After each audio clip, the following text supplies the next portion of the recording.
하나님의 말씀은 누가복음 1장 26절에서 38절까지 말씀입니다. 제 성경으로는 신약성경 87쪽에 있는 누가복음 1장 26절에서 38절까지 말씀을 다 찾으신 줄 알고 우리 함께 한 목소리로 함께 읽겠습니다. 시작. 여섯째 달에 천사 가브리엘이 하나님의 보내심을 받아 갈릴리 나사렛이란 동네에 가서 다윗의 자손 요셉이라 하는 사람과 약혼한 처녀에게 이르니 그 처녀의 이름은 마리아라. 그에게 들어가 이르되 은혜를 받은 자여 평안할지어다. 주께서 너와 함께 하시도다 하니 처녀가 그 말을 듣고 놀라 이런 인사가 어찌함인가 생각하매 천사가 이르되 마리아여 무서워하지 말라. 내가 하나님께 은혜를 입었느니라. 보라 내가 잉태하여 아들을 낳으리니 그 이름을 예수라 하라. 그가 큰 자가 되고 지극히 높으신 이의 아들이라 일컬어질 것이요 주 하나님께서 그 조상 다윗의 왕위를 그에게 주시리니 영원히 야곱의 집을 왕으로 다스릴 것이며 그 나라가 무궁하리라. 마리아가 천사에게 말하되 나는 남자를 알지 못하니 어찌 이 일이 있으리까? 천사가 대답하여 이르되 성령이 내게 임하시고 지극히 높으신 이의 능력이 너를 덮으시리니 이러므로 나실 바 거룩한 이는 하나님의 아들이라 일컬어지리라. 보라 내 친족 엘리사벳도 늙어서 아들을 배웠느니라. 본래 임신하지 못한다고 알려진 이가 이미 6달이 되었나니 대저 하나님의 모든 말씀은 능하지 못하심이 없느니라. 마리아가 이르되 주의 여종이 오니 말씀대로 내게 이루어지이다 하매 천사가 떠나가니라. 아멘. 오늘 말씀은 예수님의 출생을 예고하는 수태고지에 관한 이야기입니다. 26절로 다시 좀 올려주실래요? 올려서 26절로 좀 펼쳐주시기 바랍니다. 너무 감사드려요. 오늘 이제 이야기는 예수님이 어떻게 태어나시는 것인가, 그러한 수태고지, 천사가 와서 이 마리아를 통해 아기를 낳을 것이다라는 이런 이야기를 해주는 수태고지예요. 그래서 지난주는 세례 요한의 수태고지 이야기라면 오늘은 예수님의 수태고지 출생을 예고하는 이야기가 오늘 26절에서 38절까지의 말씀인 걸 볼 수가 있습니다. 여러분 잠시 지난주를 더듬어 보시면 조금 전에도 말씀드린 것처럼 지난주에는 누구 이야기를 나누었죠? 누가 태어날 것이다? 세례 요한이 태어날 것이다. 근데 그 세례 요한은 모두가 정상적인 부부를 통해서 낳나요?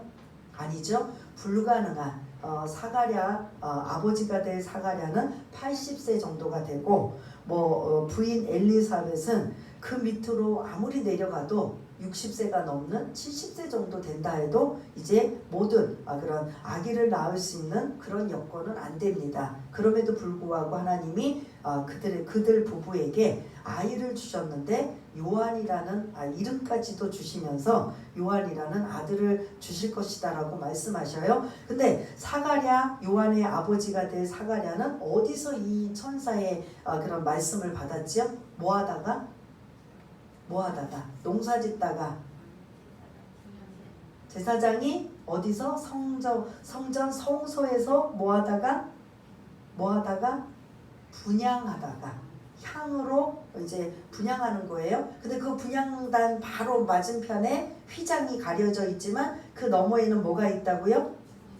지성소, 그러니까 법궤, 언약궤가 있습니다. 그래서 하나님의 임재를 상징하는 그곳을 들어갈 때 혹시 조금 더 기억을 더듬으면 누구나 분향할 수 있는 여건이어서 사가랴가 들어간 거다. 순서가 돌아와서. 아니에요? 뭐죠 그럼? 제비를 뽑아서 약 몇 대 몇이라 그랬어요? 와 이렇게 나오시면 다 기억들 하세요. 830대 1로 그 분양권에 그 제비를 뽑는 거예요. 이거는 완전히 하늘의 별 따기처럼 아주 그런 엄청난 이걸 하나님이 뭐 사가랴를 특별히 이제 선택을 하셨겠지요. 그래서 제비를 뽑을 때 본인이 분양할 수 있도록 그래서 분양단 들어가서 분양할 때 가브리엘 천사가 나타나서 아들을 낳을 것이다 라고 하면서 그 아들을 왜 그렇게 주셨는가. 특별한 임무가 뭐냐면 오늘도 이제 나오겠지만요 26절에 보니까 그렇게 아이를 주신 그들 부부가 이제 임신 몇 개월이 됐다는 거예요? 6개월이 됐다는 거예요. 그러면 이거를 통해서 세례 요한과 예수님의 나이 차이는 몇 개월 간격이다? 네? 6개월 간격이에요.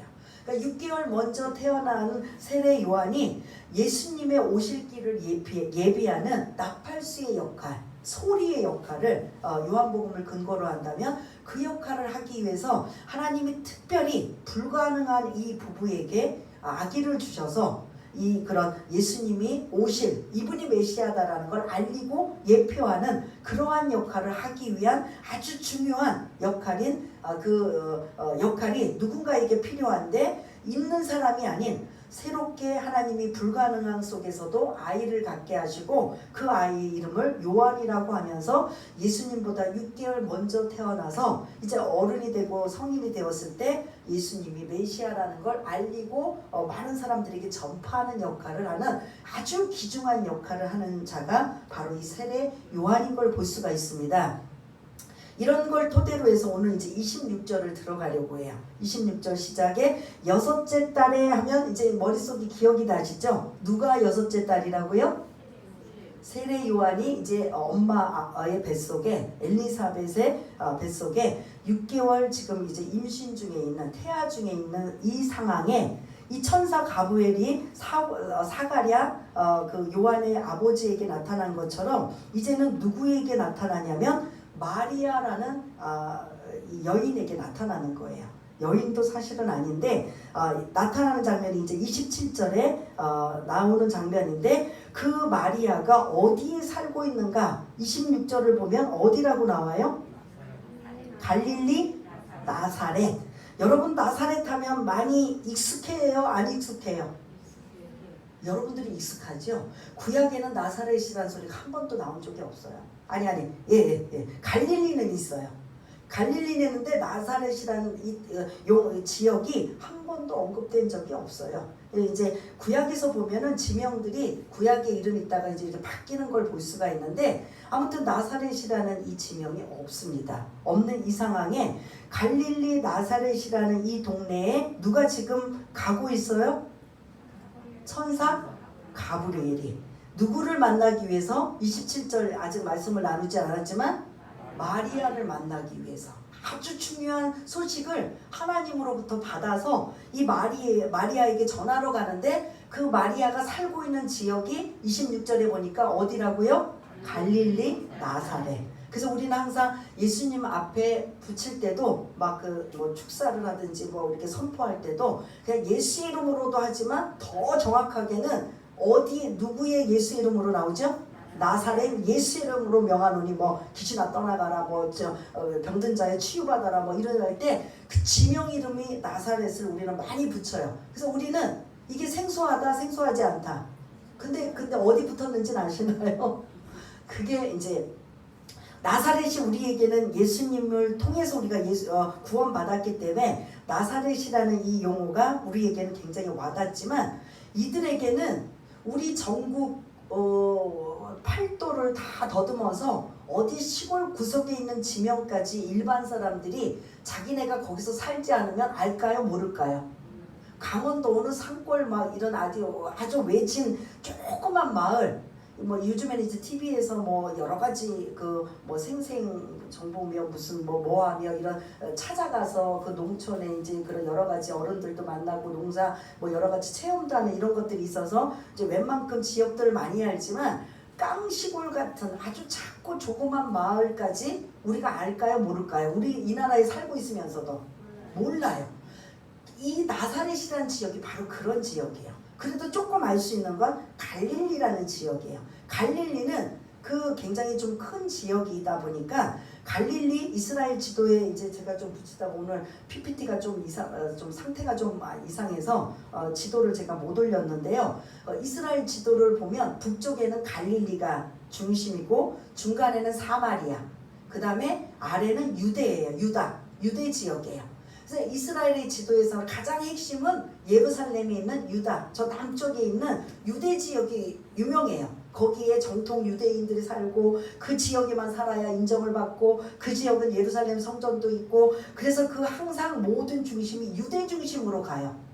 지금 어디 세 군데 제가 말씀을 드렸는데 제일 북쪽은 갈릴리, 그 다음에 중간은 사마리아, 그 다음에 유대 이렇게요. 그러니까 예수님이 갈릴리 지역과 유대 지역에서 사역을 하시면서 보통 그 지도 이제 시간이 너무 많으니까 언제 한번 기회가 되면 이제 또 말씀을 나누지만 이 북쪽에 있는 갈릴리 그것도 그냥 갈릴리가 있구나 대부분은 알아요. 갈릴리는 그 이스라엘 사람이. 근데 그 갈릴리에서도 나사렛은 거의 몰라요. 그 조그만 마을 이름 들어본 적이 없는데 그런데 거기에 누가 산다고요? 27절에 마리아가 거기서 살고 있어요. 근데 중요한 건 뭐냐면 27절에 우리 한번 읽어보겠습니다. 27절 시작. 다윗의 자손 요셉이라 하는 사람과 약혼한 처녀에게 이르니 그 처녀의 이름은 마리아라. 예, 지금 마리아가 보니까 혼자가 아니고 약혼한 사이가 있어요. 정혼한 사이. 이 유대인은 우리는 우리나라도 마찬가지로 지금 이제 약혼들을 많이 하는지는 모르겠지만 이 유대법에서는 약혼하면 거의 법으로 이제 부부가 되어지는 거예요. 우리는 약혼하다가도 정작 결혼식에 파혼하거나 뭐하면 아무 문제가 없잖아요. 깨끗하잖아요. 호적에도. 그런데 거의 이 이스라엘의 법은 결혼법은 약혼했다라고 한다면 거의 결혼했다라고 생각하는 거예요. 그래서 임자 있는 몸이에요. 그리고 어느 누구도 이 여인을 잘못 건드리면 안 되는 거고 이 약혼하고 1년 후쯤 이 요셉이라는 그 신랑감이 자기네들이 신혼부부를 살 집을 스스로 만들어야 돼요. 1년 동안. 그 초소를 만들고 다 만들고 난 다음에 아버지가 허락을 받아 이제 결혼해도 괜찮다라고 하면 그때 신부를 데리고 와서 정식으로 이제 결혼할 때 이제 결혼의 그런 결혼법을 볼 수가 있는데 약혼했다고 했는데 이 마리아는 혼자 몸이 아닌데 마리아가 이 몇 살이냐면 놀라지 마세요. 아주 어리면 12세부터 15세까지예요. 많이 먹어야 한 15세 정도 돼요. 우리도 옛날에는 결혼식 지금이야 막 자꾸 결혼이 늘어져서 20대도 이제는 30대 막 거의 40대까지 막 결혼이 자꾸 늦춰지고 있는데 우리도 우리 시대는 아니지만 더 옛날 시대로 가면 20살 전에 결혼해야 돼요? 안 해야 돼요? 너무 큰일 나요. 그래서 막 10대 후반에 막 하는 것처럼 여기서도 이 마리아가 많이 먹어야 한 15살 정도 돼요. 근데 지금 우리 정서로 보면 중학교 15이면 중학교 몇 학년 정도가 되죠? 2, 3학년? 예, 그 정도 되는 이 마리아예요. 근데 이미 그 당시의 문화는 그 나이에 다 이렇게 결혼할 그 상황이다 보니까 지금처럼 말도 안 돼. 애기가 중학교 2, 3학년짜리가 근데 우리도 옛날에 10대 후반 정도만 다 결혼했던 걸 본다면 이 당시에 마리아가 약혼한 건 아무 문제가 된 게 아니에요. 그런데 문제는 남자가 있다라는 거예요. 근데 어떤 남자? 27절에 보니까 누구예요? 이름이? 요셉이에요. 근데 그 앞에 이게 굉장히 중요해요. 누구의 자손? 다윗의 자손. 이게 많은 것들을 압축하고 있어요. 성경 공부한다 보면 이게 시간이 짧으니까 더 말씀을 못 드리지만 메시아는 반드시 유다 지파 다윗의 후손으로 오셔야 돼요. 그래서 지금 예수님이 탄생하는 이 지금 부모 그 육적인 부모가 요셉과 지금 마리아가 27절에 이름이 등장하고 있어요. 근데 지금 하나님께서 예수님을 탄생하게 하시는 이 아주 특별한 상황이 그냥 약혼도 하지 아니하는 마리아에게 성령으로 잉태하신 게 아니라 이미 정혼한 남자가 있다 없다. 그래야 예수님이 태어나도 정상적인 부모의 역할을 이 요셉과 마리아가 할 수 있기 때문에 하나님이 얼마나 고심하고 얼마나 많은 생각을 하셨겠어요. 이제 예수님이 이 땅에 오셔야 되는 이유가 분명히 있어야 돼요. 그래서 이 누가복음, 다른 복음서도 마찬가지지만 이 누가복음은 예수님의 이야기라고 말씀드렸어요. 예수님에 관한 모든 이야기, 왜 오셨는가, 그리고 무엇 때문에 오시고 어떻게 오셨는가. 오늘 본문은 예수님이 어떻게 탄생하셨는가, 이 이야기가 오늘 26절에서 38절까지예요. 우리 세례 요한도 어떻게 왔는가, 전혀 우리 인간으로서는 불가능한 상황에 하나님이 그 불가능을 가능케 임신하여서 아이를 주신 거잖아요. 오늘 이 마리아와 요셉의 사이에서 예수님이 태어나신 건 더 불가능한 상황이에요. 그런데 다윗의 후손으로 메시아가 오셔야 되고, 유다 지파, 그리고 이 마리아는 그 유다 지파의 여인인 걸 볼 수가 있습니다. 그래서 지금 마리아는 몇 살 정도 된다고요? 많이 쳐줘도 한 14살, 15살 정도. 근데 그 당시는 그 정도의 나이가 되면 약혼을 하든지 결혼할 수 있는 문화이기 때문에 지금 우리가 약간 난해한 거지, 그 당시 그들에게는 아무 문제가 없는데, 문제는 뭐냐면 약혼자, 남편 될 사람이 있다라는 거예요. 근데 어떤 이제 무슨 성관계나 부부관계나 하지 않는 이런 단계예요. 찜을 해놓은 거예요. 너는 이제 내가 앞으로 한 1년 정도 후에 정식으로 결혼해서 이제 합방을 해서 함께 이제 결혼할 것이다라는 이런 의미인데, 그 전에 약혼은 이미 찜을 해놓고 너는 이제 내 여자고 너는 내 남자야 라고 이렇게 정해져 있기 때문에 이제 누가 이들을 건드리거나 하면은 절대 안 되는 거예요. 근데 하나님이 이렇게 남편도 있는 마리아에게 이제 가브리엘 천사를 보내신 거예요. 보내셔서 그에게 임신하게 만드는 거예요. 어떻게요? 전혀 우리가 상상하기는 아이를 가지려면 반드시 어떤 상황이 돼야 아이를 가질 수 있어요? 남자와 여자가 함께 그런 관계를 맺어야만 아이를 낳을 수 있는데, 이렇게 되면 남편만 있는 상황에 있는 마리아에게 가브리엘 천사가 나타나서 앞으로 뒤에 이제 말씀을 나누지만, 이 세상에 우리를 구원할 구원자 예수님이 너의 몸을 통해서 태어날 것이라는 거예요.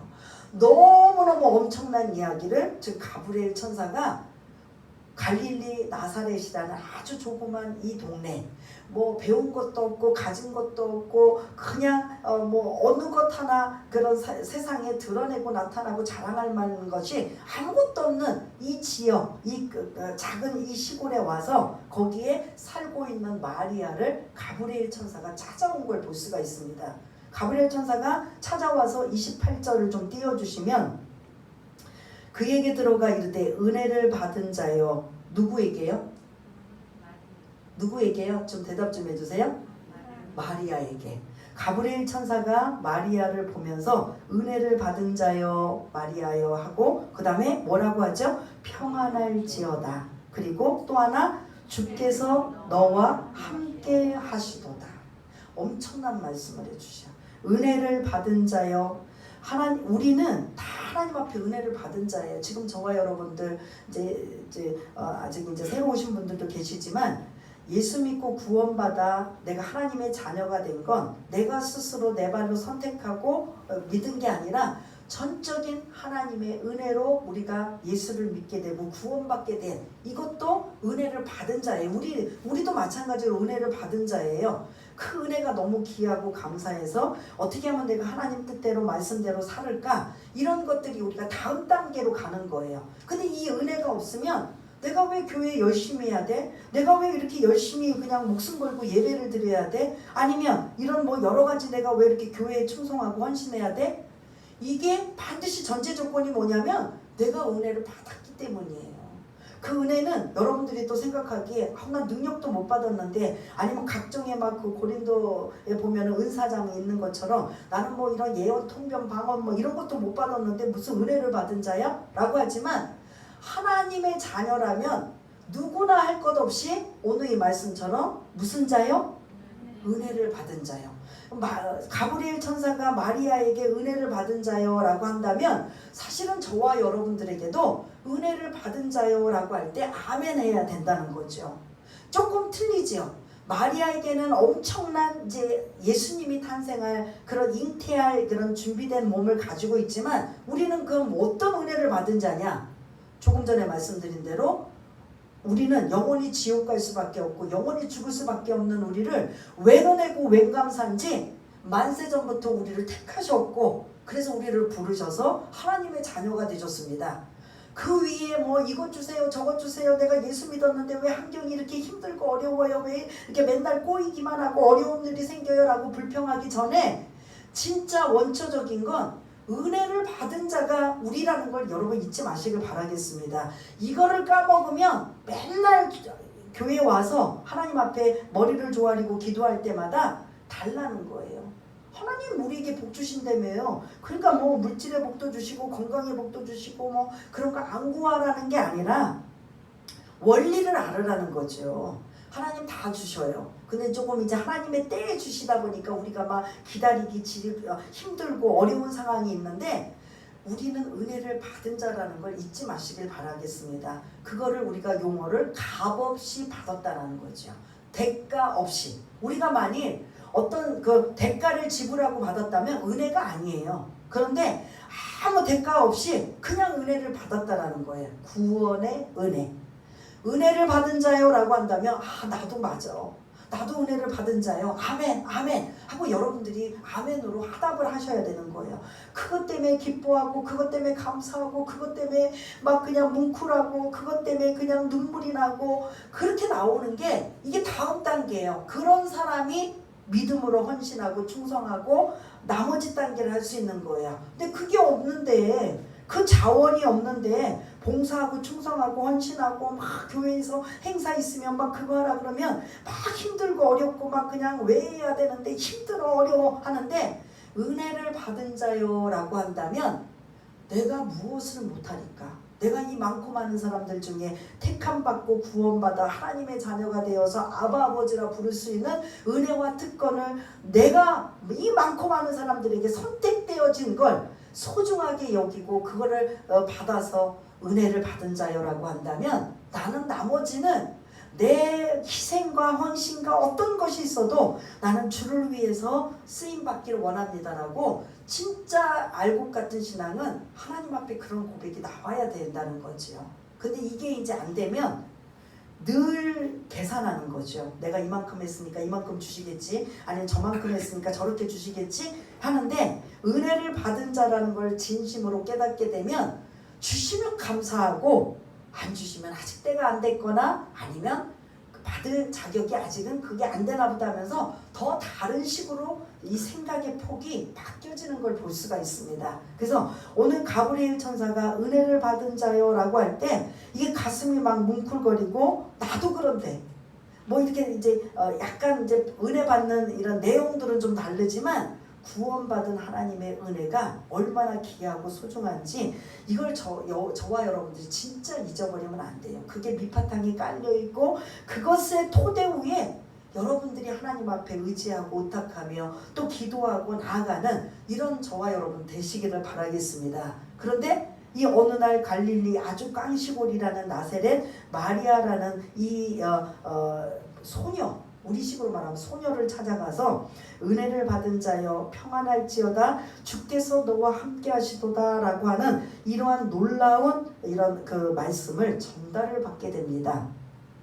그래서 그렇게 말하고 있는 가브리엘 천사의 반응에 29절을 또 띄워주시면 처녀가 그 마리아라는 처녀가 이제 처녀라고 나오죠.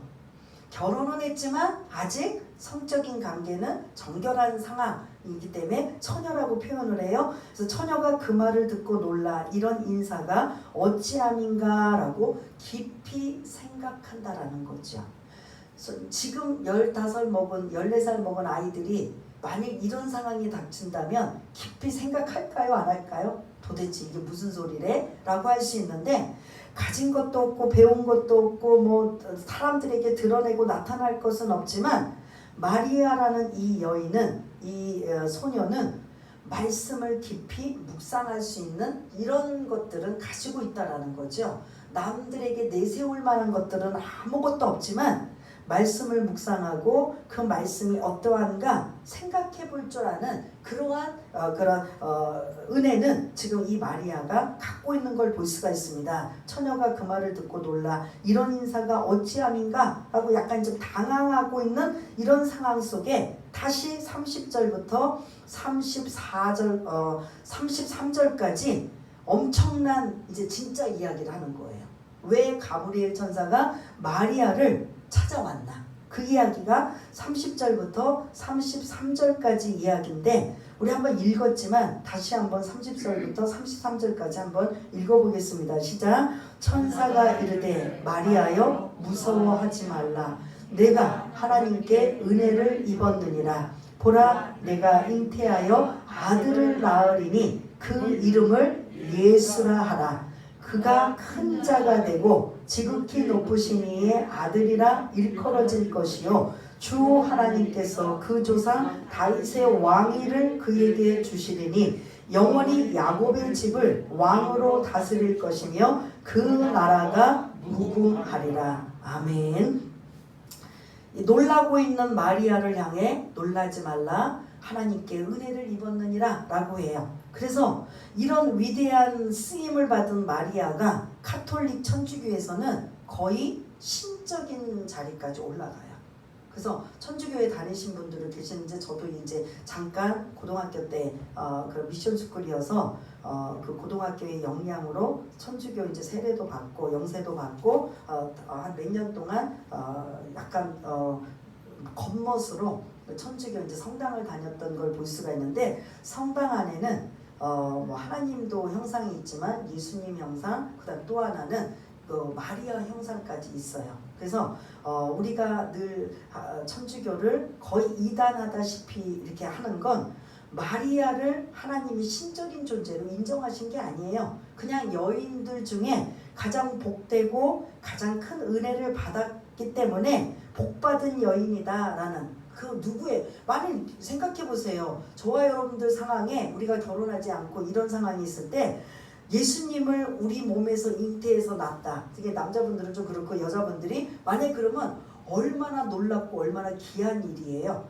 그런 것까지는 우리가 좋아요. 인정해주고 복받은 여인이고 정말 말씀도 깊이 생각하는 이러한 여인이 그래서 여기까지는 인정해주지만 이거를 신격화해서 천주교에서는 마리아를 예수님께 나아가려면 거의 마리아를 통해서 가야 된다. 근데 그들은 막 반대하고 반발하지만 실제로 저도 그 고등학교 때 그 성당을 다니고 영세를 받을 때는 그 마리아 송이라고 해서 여러분들이 이렇게 어른들이나 그 천주교 신자들이 약간 불교처럼 염주 같은 거 이렇게 알갱이 있는 거 이게 이게 들고 다니잖아요. 그러면서 한 번씩 외울 때마다 기도문을 외울 때마다 그걸로 이렇게 돌리는 걸 볼 수가 있거든요. 그때 항상 보면 뭘 가리키냐면 마리아 기도를 먼저 가리켜요. 그래서 지금도 저는 첫 줄을 잊지 않는데 은총이 가득하신 마리아여 기뻐하소서 여인 중에 뭐 하시니 뭐 복되도다 하는 이렇게 이제 시작하는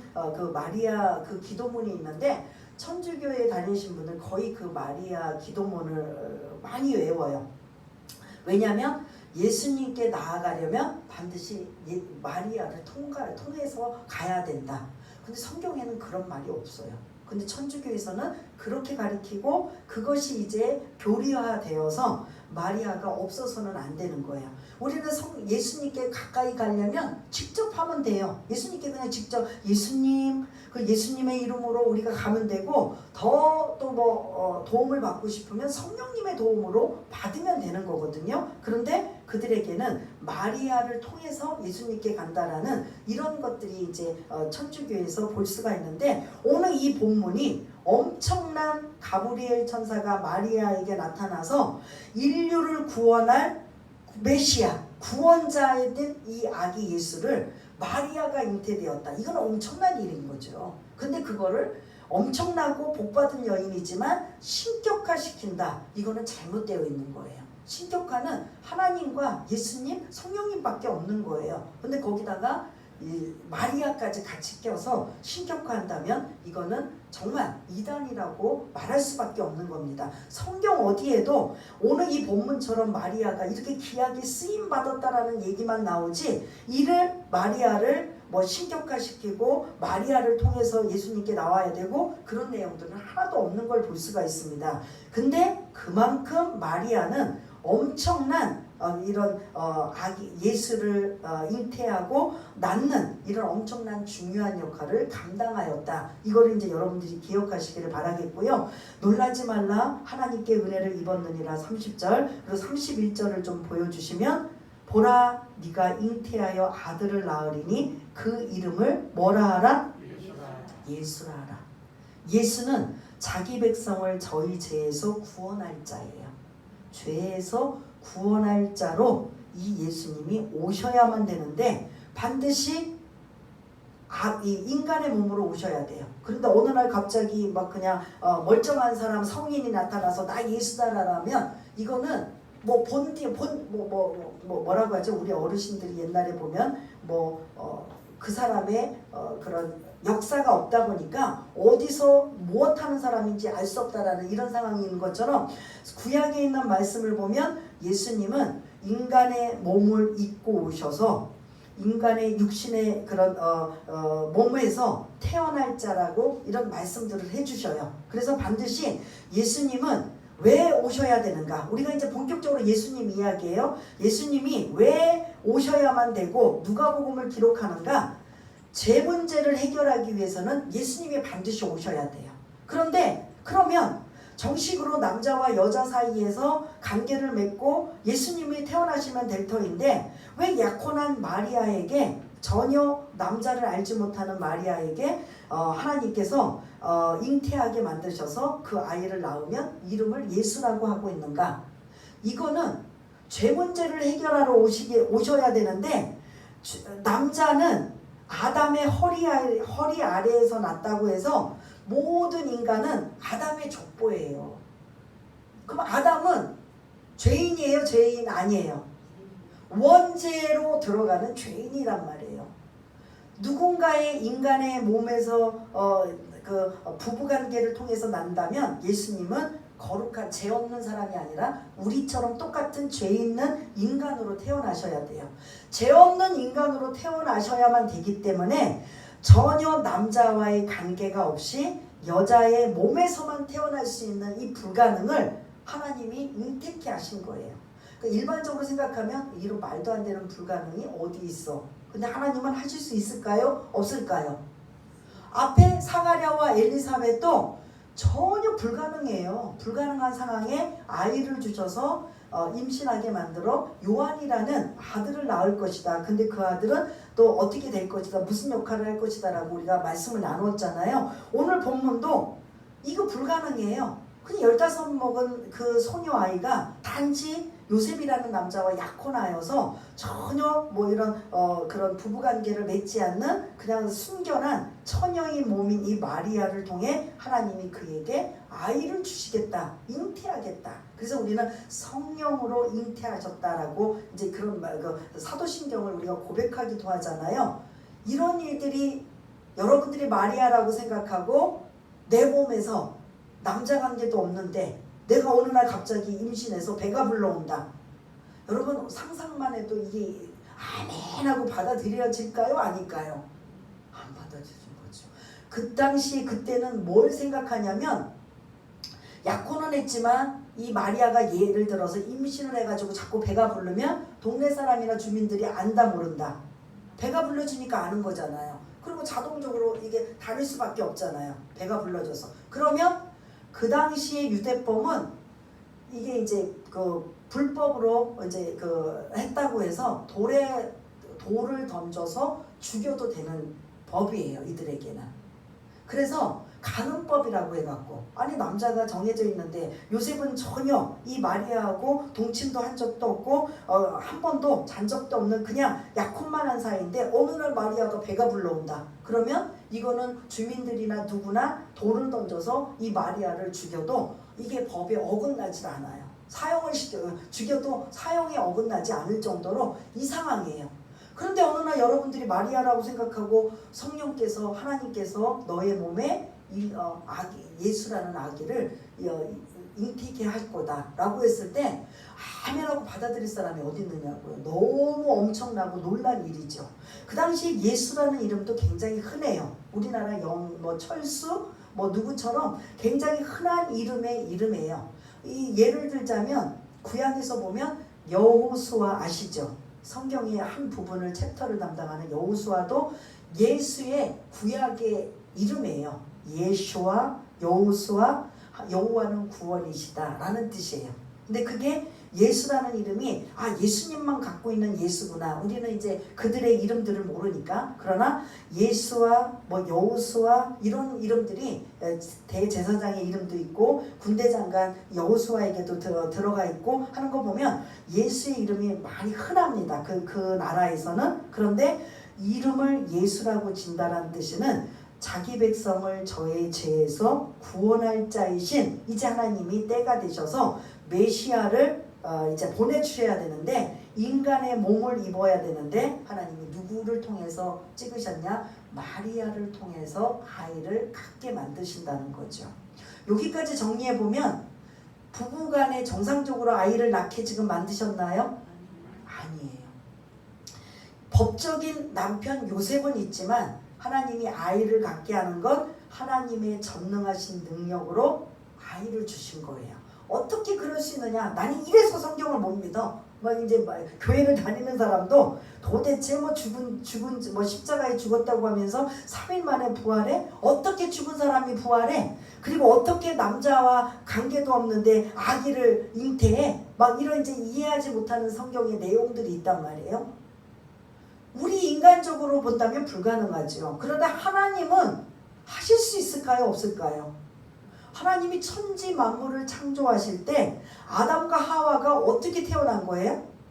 성인으로 하나님이 흙으로 빚으셔서 생기를 불어넣어서 아담 남자를 만든 거예요. 그 다음에 혼자 독처하는 게 너무 보기 안 좋아서 외로워 보여서. 왜냐하면 동물들도 암수 다 쌍으로 있는데 혼자만 있는 게 보기 안 좋아서 다시 흙으로 하나님이 하와를 만드셔서 코에 생기를 불어서 사람이 되게 하여서 남자와 여자를 만드셨어. 이게 여러분 가능해요? 우리는 불가능이지만 하나님은 하실 수 있어요, 없어요? 말씀으로 해야 있어져라, 하늘아 있어져라, 땅과 바다야 있어져라. 말씀만 하시면 있어지는 거예요. 그런데 하나님께서 아담과 하와를 만드시는 것도 기적인데 우리가 상상할 수 없는데 아기 예수를 마리아의 몸에 잉태할 수 있는 건 우리는 불가능하고 말도 안 되지만 하나님은 하실 수 있을까요? 없을까요? 하나님은 하실 수 있다라는 거예요. 그래서 이미 엘리사벳과 사가랴의 불임 노인들을 통해서 아이를 갖는 것, 이것도 불가능을 가능케 하셨던 것을 이미 6개월 전에 경험을 하다가 이제 드디어 자기도 상상하지 못하는 마리아가 자기 몸에 이런 일이 일어날 것이다라는 걸 듣고 사실은 충격인 거죠. 충격이면 여러분들은 어떻게 반응할까요? 어떻게 반응하실 것 같아요? 말도 안 돼요. 그리고 햇빛은 왜 제 몸에서? 나는 약혼자도 있는데 이거 잘못하다가 배불러지면 사람들에게 돌에 맞아 죽을 상황인데 어떻게 하시려고? 도대체 무슨 상황인데 이런 일을 하시느냐고? 도대체 나는 이해도 안 되고 무슨 뜻도 모르고 이제 몰래 하면서 이제 아마 그럴 수 있는 상황이 대부분일 거예요. 근데 하나님이 그런 사람에게 이 엄청난 일을 시키실까요? 예? 처음부터 하나님이 선택한 자는 그렇게 거부하고 가볍게 행동하고 믿음 없는 사람에게 주실까요? 아니죠.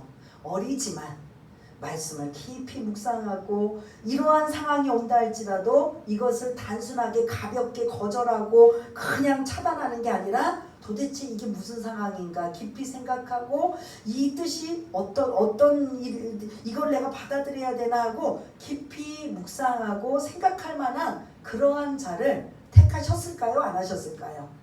가볍고 단순하고 아무 생각 없는 사람에게 이런 일은 없었을 것입니다. 그런데 그 당시에 약혼한 마리아라는 이 여인이 하나님이 보시기에 하나님이 보시기에 기준이 있어요. 남편 될 사람이 반드시 있어야 된다. 왜냐하면 예수님이 태어나시면 육신의 아버지가 있어야 되잖아요. 그러니까 남자가 있어야 돼. 근데 절대로 부부관계를 하면 안 된다.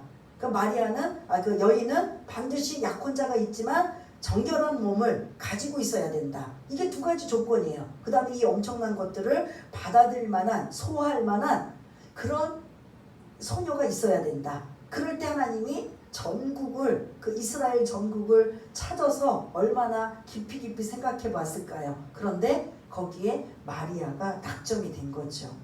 감당할 만한, 받을 만한, 아기 예수를 잉태할 만한 그릇이 되니까 마리아를 하나님이 가브리엘 천사를 보내서 이 엄청난 사건을 마리아에게 알려주고 있는 걸 볼 수가 있습니다. 그래서 31절에 네가 아들을 낳을 것인데 그 이름을 예수라고 하라.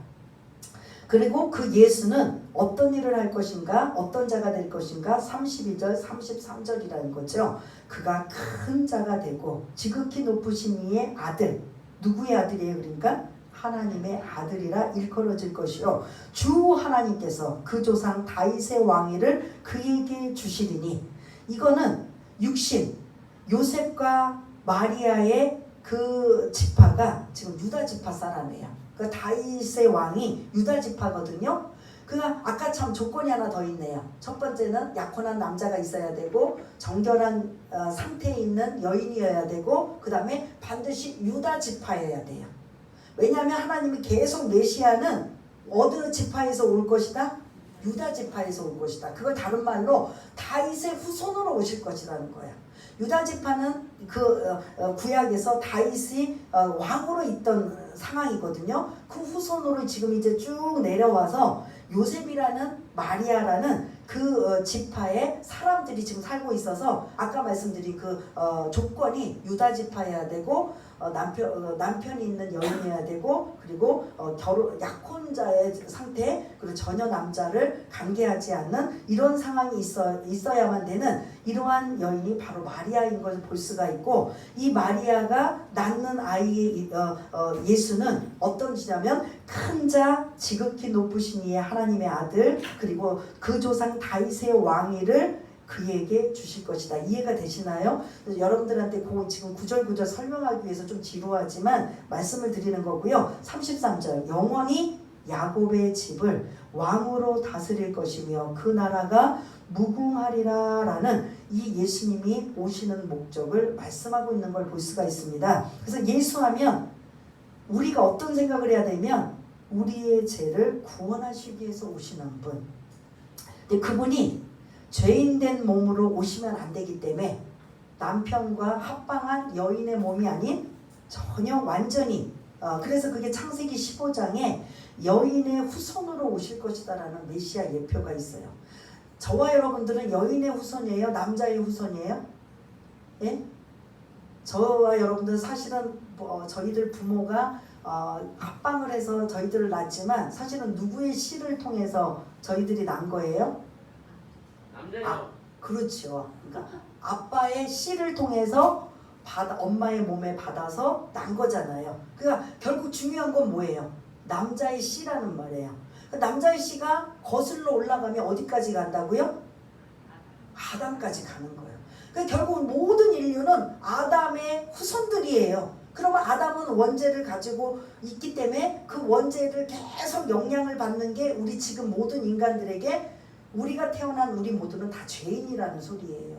그러다 보니까 예수님이 남자의 몸을 통해서 날 수 있는 상황이 아니라 여인의 후손으로 남자의 씨가 전혀 아닌 죄가 들어있는 아닌 죄 없으신 예수님이 이 땅에 오셔서 십자가 사역을 감당하시기 위해서 이 마리아라는 여인을 통해 잉태하고 계신다. 이해가 되시나요? 좀 많이 길어졌지만 오늘 이 예수님이 어떻게 잉태하셨는가, 갈릴리 나사렛이라는 아주 작고 조그만 사람들이 알지도 못하는 그 마을에 정말 약혼한 여인 마리아라는 이 여인을 통해서 예수님이, 하나님이 능력으로 임신하게 되는데 그 아이의 이름은 예수다. 그리고 그 예수는 이제 우리를 구원할 메시아로 오실 것이다 라는 이러한 설명이 33절까지면 이제 우리가 느낄 수 있는 그런 공감이 34절에 나타나요. 34절 한번 읽어보겠습니다. 시작. 마리아가 천사에게 말하되 나는 남자를 알지 못하니 어찌 이 일이 있으리까. 아멘. 마리아가 믿음 없는 게 아니라 당연히 이런 질문 할 수 있을까요, 없을까요? 우리 정서로는 아이를 갖는다면 반드시 누가 있어야 돼요? 남자가 있어야 되는데 나는 한 번도 남자랑 잡은 적도 없고 아직 그런 상황도 아닌데 어떻게 아이를 낳는다면 반드시 남자와 여자가 있어야 되는데 남자 없이 어떻게 아들을 낳을 수 있습니까?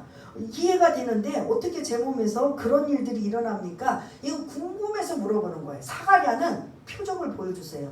우리가 불가능한 불임 가정이고 노인인데 아이를 주시겠다면 표정을 보여주세요라고 믿음 없게 고백하다가 벙어리가 되었지만 이 지금 마리아는 깊이 생각하고 이해는 잘 안 되지만 도대체 제가 남자를 알지 못하는데 어떻게 이런 일이 있을 수 있습니까? 라고 이렇게 질문을 던지는 거예요.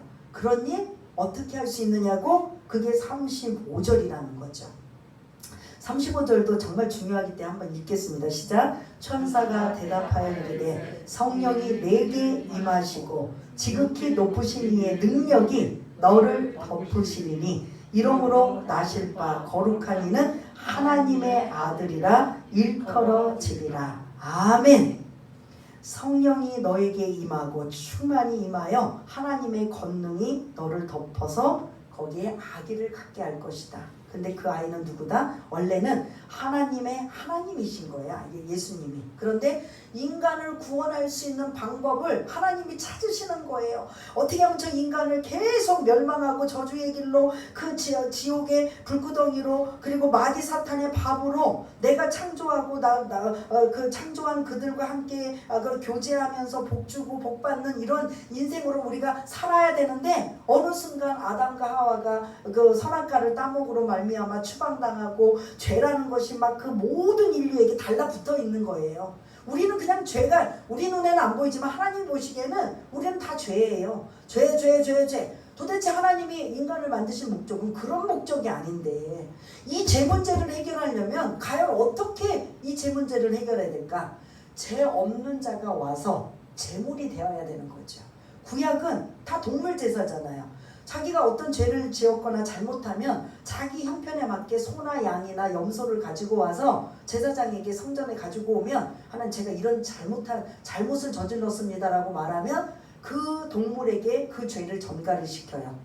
그리고 그를 잡아 죽여서 태워버리면서 하나님 앞에 올려드리면 하나님 이제 이 사람의 죄가 용서함을 받았습니다. 그럼 그는 이제 그 죄로부터 자유함을 받는 거예요.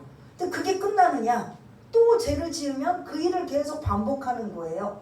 그런데 하나님이 구약에서는 그렇게 하셨지만 이제 메시아를 준비하시는 거예요. 그렇게 해서 아니라 그 제물된 내 사랑하는 독생자 아들 예수를 이 땅에 오게 하셔야 되는데 그 오게 하시는 하나님의 가장 지혜가 마리아라는 여인의 그 처녀의 몸에 잉태하게 하셔서 남자의 그 죄성을 전혀 영향을 받지 않고 하나님의 그런 성령으로 하나님의 능력과 권능으로 잉태하게 하셔서 죄 없는 예수님이 탄생하셔서 그 죄 없는 예수님이 나중에 십자가 사역을 감당하셔서 우리에게 구원의 길을 열어주시는 이런 놀라운 이야기가 예수님 이야기잖아요. 근데 그게 아주 초반 그러면 어떻게 예수님이 오셨는가? 마리아의 몸에 잉태하셨다.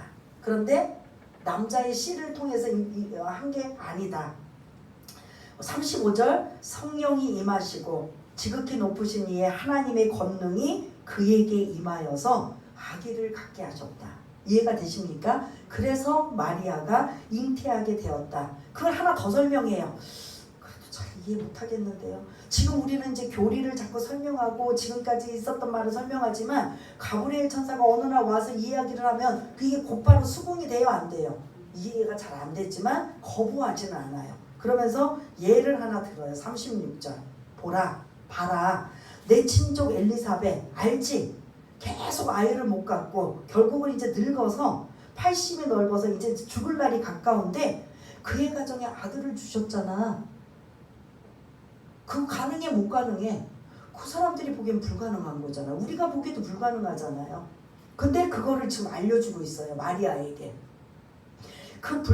본래 임신하지 못한다고 알려진 이가 지금 그 엘리사벳이 임신하여 이게 사촌간이에요. 그 엘리사벳과 마리아가 이제 우리 뒷부분에 또 나눌 건데요. 지금 엘리사벳이 그 노인네가 지금 임신해서 몇 개월째 있지? 6개월이요. 그거 가능해 못 가능해? 불가능하죠. 누가 하신 건데? 하나님이요. 근데 그 하나님이 너에게도 그 불가능을 가능케 하기 위해서 성령이 너에게 임하고 그 다음에 하나님의 권능이 덮여져서 너가 잉태할 거야. 임신할 거야. 근데 그 아이는 어떤 아이인 줄 아니? 이제 우리가 기다리고 기다리는 메시아 되시는 예수님이라는 예수야. 이 마리아에게는 엄청난 일인 거죠. 그러면 이제 이해가 될까요? 안 될까요? 그렇게 해서 성령께서 하나님이 이 마리아에게 이 엄청난 이런 미션을 주시면서 이해 안 되게 하실까요? 야, 너 이해 못하니까, 너 믿음 없으니까 내가 다른 사람 찾을게. 이미 그런 하나님은 아니고 받을 만한 그릇이 되는 이러한 그런 마리아를 찾으셔서 이렇게 하나하나 설명하고, 그래도 100% 납득은 안 되지만 가장 가까운 이해가 되는 건 내 사촌인 엘리사벳이 불가능한 노인네인데, 할머니인데 배가 불러갖고 6개월인 건 이거는 기적이에요, 안 기적이에요? 그 기적을 생각하면 나에게 이런 일도 일어날 수 있겠구나. 공감 갈까요, 안 갈까요? 그렇게 여러분들이 이해를 하셔야 돼요. 그냥 쭉 읽으시면 이거 무슨 신화도 아니고 말도 안 되는 이야기가 여기 들어와 있어.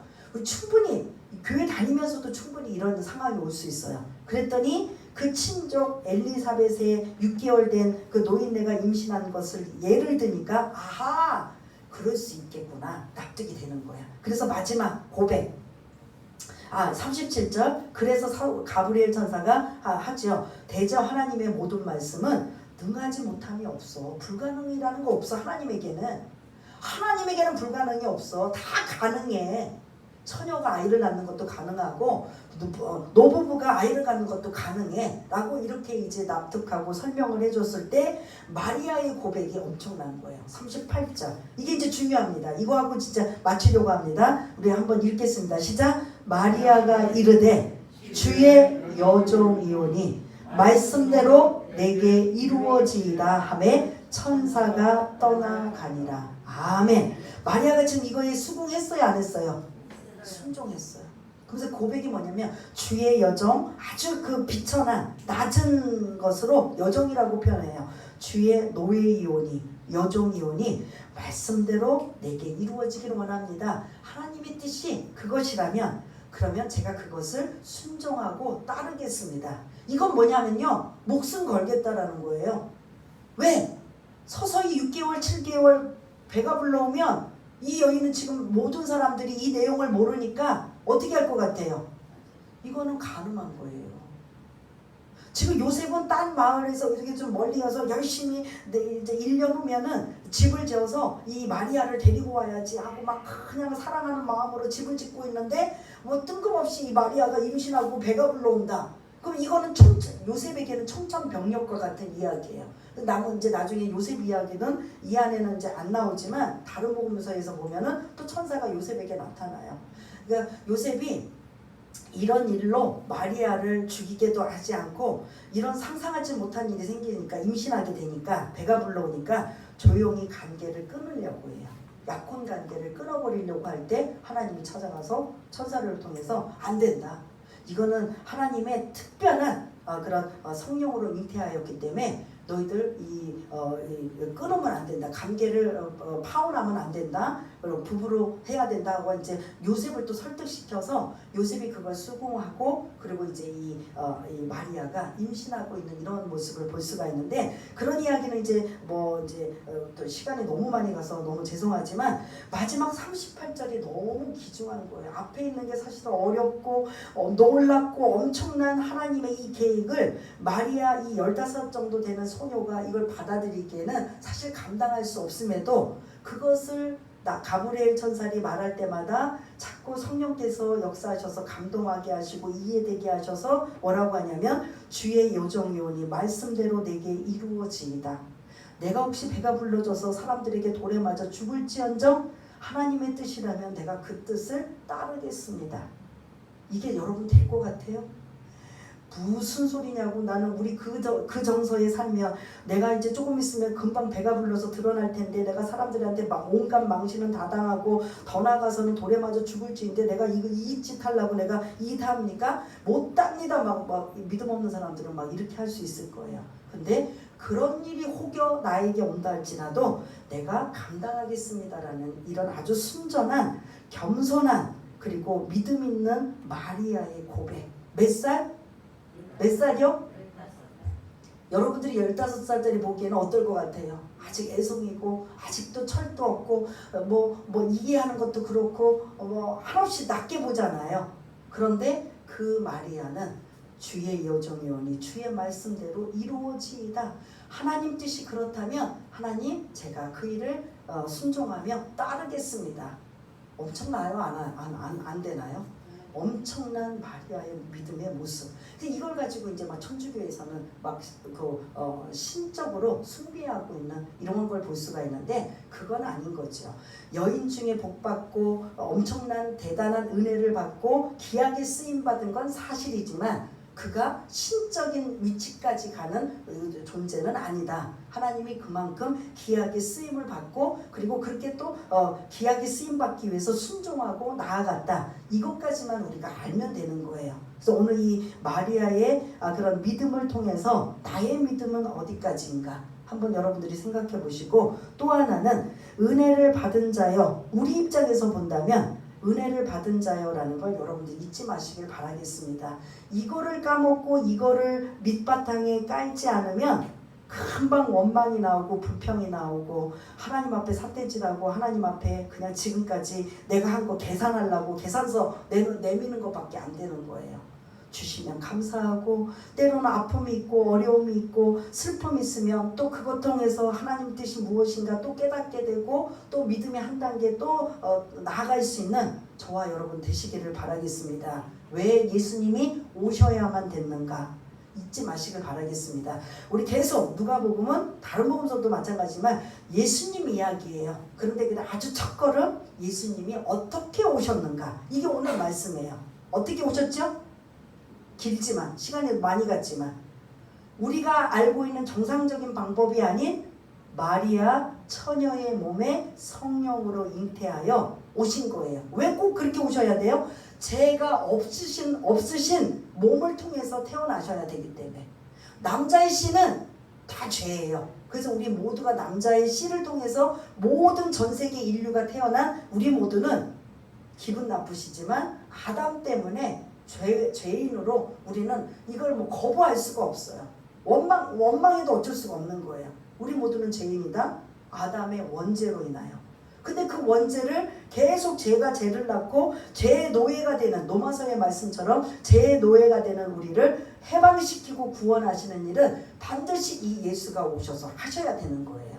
그래서 죄 없으신 여인의 몸을 통해서 창세기 3장 15절도 여인의 후손으로 태어나신다. 근데 그 여인의 후손이 지금 오늘 1장에 보니까 정확하게 누구 이름이 나와요?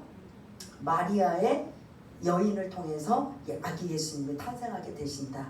어떻게 오셨는가? 오늘 말씀은 그겁니다. 근데 거기에 은혜를 받은 자요. 잊지 마시고 그 예수가 나를 위해서 오셨고 우리를 위해서 오셨고 우리를 구원하시기 위해서 이런 방법을 하나님이 가장 지혜롭고 우리가 납득은 안 되고 이해가 안 되지만 이런 방법으로 오셨는데 이게 죄 없는 몸으로 오셔야만 되는 방법이기에 이렇게 하나님이 이런 방법으로 하신 것이다. 이해가 되시나요? 그렇게 생각하시면서 은혜 받은 자여, 여러분들 한 주간에 묵상하면서 나는 은혜 받은 자야. 이것만 여러분들이 한번 되뇌이면서 그러면 여러분들이 은혜가 여러분들이 지금 얽히고 설키고 막 있는 모든 문제들이 하나씩 실타래가 풀어져 나갈 거예요.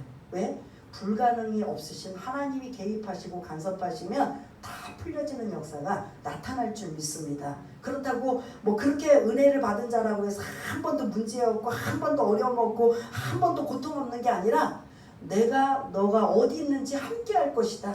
요셉처럼 감옥에 가 있고 종으로 가 있어도 내가 함께 할 것이다. 그러면 두려움과 염려가 없는 거예요. 우리는 기준이 그렇잖아. 하나님이 함께 하신다며요. 그러면 좀 막아주시고 피해주시고 그래서 어려움도 없고 고난도 없고 아픔도 없고 슬픔도 없고 그냥 어려움도 없을 터인데 왜 이런 일이 있어요? 라고 그렇게 따지는 게 아니라 그럼에도 불구하고 나는 은혜를 받은 자요 라고 하면서 여러분들이 거기서 실마리를 하나씩 풀어나가시기를 바라겠습니다. 우리 한번 잠시 시간은 많이 갔지만 그럼에도 불구하고 우리 한번 기도하면서 나는 얼마나 은혜 받은 자인가, 그 은혜를 잊어버리고 까먹고 살았다면 다시 한번 회복되고 그 은혜로 살아가며, 그리고 마리아의 믿음을 납득이 안 되고 이해가 안 되지만 하나님의 말씀이라면 내가 무조건 순종하고 따르겠습니다라는 그런 고백이 우리 한번 잠시 갖기 위해서 한번 기도하는 시간을 갖겠습니다.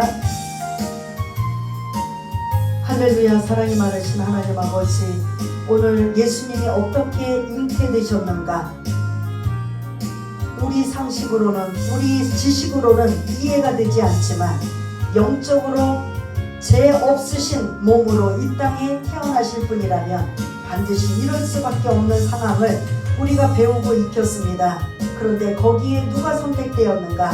마리아가 선택받아 은혜를 입은 자여 평안할지어다 내가 너와 함께하리라는 이 말씀이 마리아뿐만 아니라 우리에게도 임하여서, 그래 나도 은혜를 받은 자여, 은혜 받은 자여, 늘 달라고 떼쓰고 그리고 우리의 항상 부족한 것들을 요구하기보다는 내가 얼마나 큰 은혜를 받았는가, 내가 얼마나 큰 은혜를 받았는가, 이것들을 정말 깊이 묵상하며 하나님의 은혜를 되새기며 감사와 찬양과 영광을 올릴 수 있는 우리 모두가 될 수 있도록 주님 도와주시며, 예수님이 왜 이 땅에 오셔야만 됐는가를, 이제 어떻게 오셨는가를 통해서 알고 깨달았다면 더 은혜를 입은 자로 살아가며 하나님 앞에 영광 돌리는 귀하고 복된 자의 삶이 될 수 있도록 주님 도와주시옵소서. 하나님 아버지 감사합니다. 누가복음에 이제 이런 소설처럼 이야기 형식으로 예수님이 어떻게 오셨는가, 어떻게 이제 태어나실 것인가 라는 이해되지 않고 납득되지 않는 상황이지만 죄 없는 몸으로 오셔야만 되기에 이렇게 할 수밖에 없는 하나님의 기쁘신 뜻, 그러한 것들이 담겨져 있음을, 그리고 그러한 것들을 수용하고 포용하고 그리고 그걸 순종하는 마리아가 얼마나 귀하고 감사한지를 다시 한번 깨닫고 정말 말씀대로 순종하고 겸손하게 나아가는 마리아의 믿음을 담기를 원합니다. 더 나아가서는 한 주간 동안도 은혜 받은 자여, 그것이 마리아뿐만 아니라 우리 한 사람 한 사람에게도 똑같이 주신 말씀이라면 그 말씀으로 깊이 묵상되어 은혜 받고 회복되고 해결되고 충만케 되는 귀하고 복된 자들 다 될 수 있도록 주님 도와주옵소서. 모든 것 감사드리오며 사랑이 많으신 예수님 이름으로 기도드리옵나이다. 아멘.